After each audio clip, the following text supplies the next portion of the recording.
The crisis of credit, visualized. What is the credit crisis? It's a worldwide financial fiasco involving terms you've probably heard like subprime mortgages, collateralized debt obligations, frozen credit markets, and credit default swaps. Who's affected? Everyone. How did it happen? Here's how. The credit crisis brings two groups of people together, homeowners and investors. Homeowners represent their mortgages, and investors represent their money. These mortgages represent houses, and this money represents large institutions like pension funds, insurance companies, sovereign funds, mutual funds, etc. These groups are brought together through the financial system, a bunch of banks and brokers commonly known as Wall Street. While it may not seem like it, these banks on Wall Street are closely connected to these houses on Main Street. To understand how, let's start at the beginning. Years ago, the investors are sitting on their pile of money, looking for a good investment to turn into more money. Traditionally, they go to the U.S. Federal Reserve, where they buy Treasury bills, believed to be the safest investment. But in the wake of the dot-com bust in September 11th, Federal Reserve Chairman Alan Greenspan lowers interest rates to only 1% to keep the economy strong.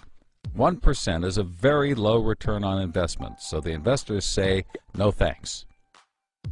On the flip side, this means banks on Wall Street can borrow from the Fed for only 1%. Add to that general surpluses from Japan, China, and the Middle East, and there's an abundance of cheap credit. This makes borrowing money easy for banks and causes them to go crazy with leverage. Leverage is borrowing money to amplify the outcome of a deal. Here's how it works. In a normal deal, someone with $10,000 buys a box for $10,000. He then sells it to someone else for $11,000. For a $1,000 profit, a good deal. But using leverage, someone with $10,000 would go borrow $990,000 more dollars, giving him $1 million in hand. Then he goes and buys 100 boxes with his $1 million and sells them to someone else for $1,100,000.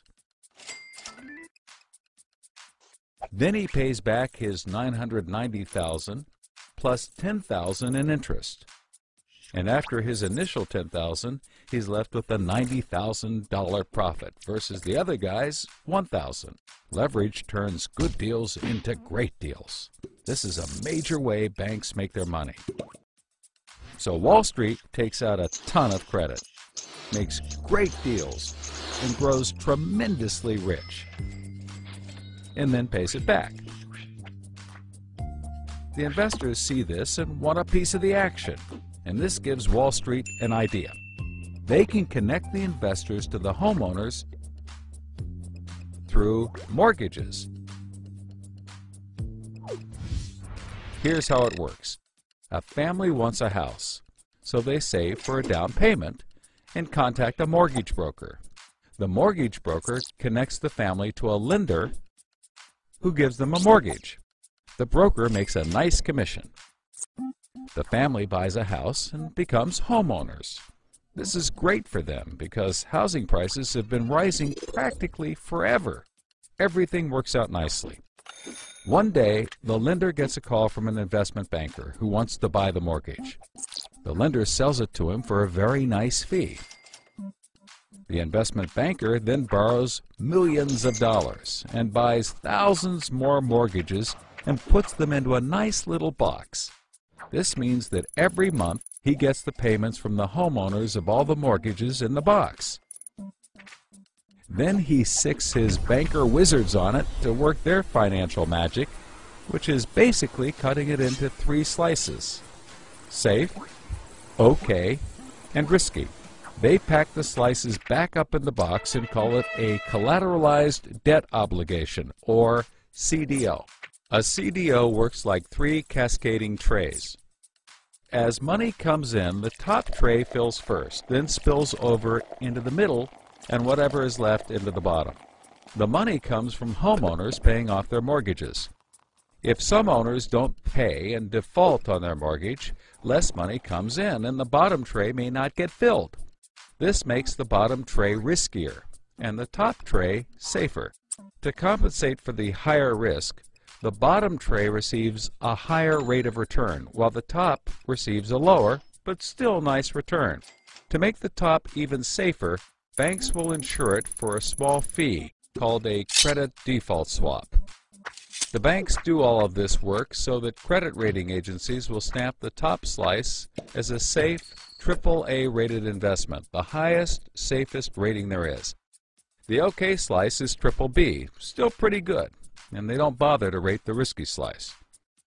Because of the AAA rating, the investment banker can sell the safe slice to the investors who only want safe investments. He sells the OK slice to other bankers, and the risky slices to hedge funds and other risk takers. The investment banker makes millions.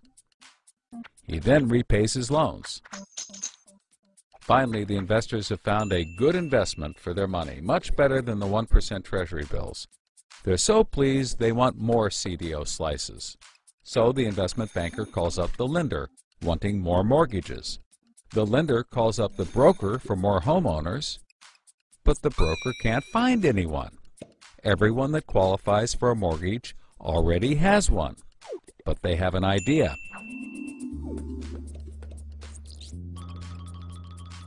When homeowners default on their mortgage, the lender gets the house, and houses are always increasing in value. Since they're covered if the homeowners default, lenders can start adding risk to new mortgages, not requiring down payments, no proof of income, no documents at all.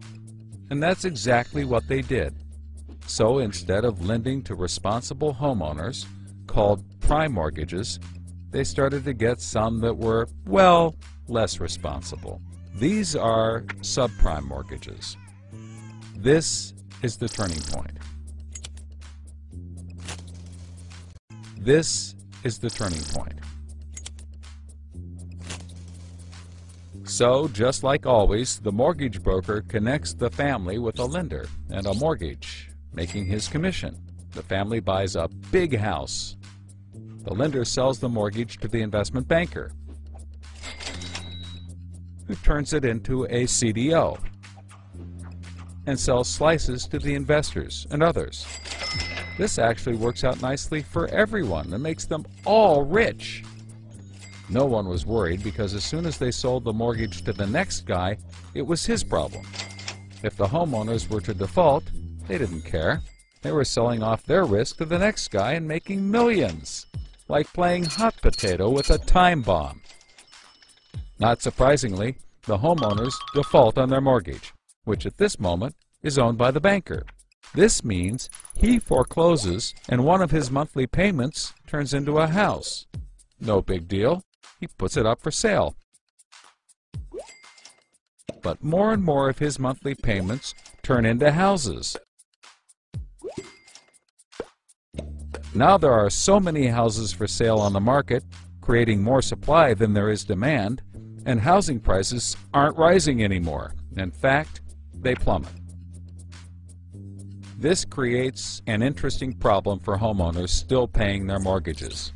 As all the houses in their neighborhood go up for sale, the value of their house goes down, and they start to wonder why they're paying back their $300,000 mortgage when the house is now worth only $90,000. They decide that it doesn't make sense to continue paying, even though they can afford to, and they walk away from their house. Default rates sweep the country and prices plummet. Now the investment banker is basically holding a box full of worthless houses. He calls up his buddy the investor to sell his CDO, but the investor isn't stupid and says, no thanks. He knows that the stream of money isn't even a dribble anymore. The banker tries to sell to everyone, but nobody wants to buy his bomb. He's freaking out because he borrowed millions, sometimes billions of dollars to buy this bomb, and he can't pay it back. Whatever he tries, he can't get rid of it. But he's not the only one. The investors have already bought thousands of these bombs. The lender calls up trying to sell his mortgage, but the banker won't buy it, and the broker is out of work. The whole financial system is frozen, and things get dark.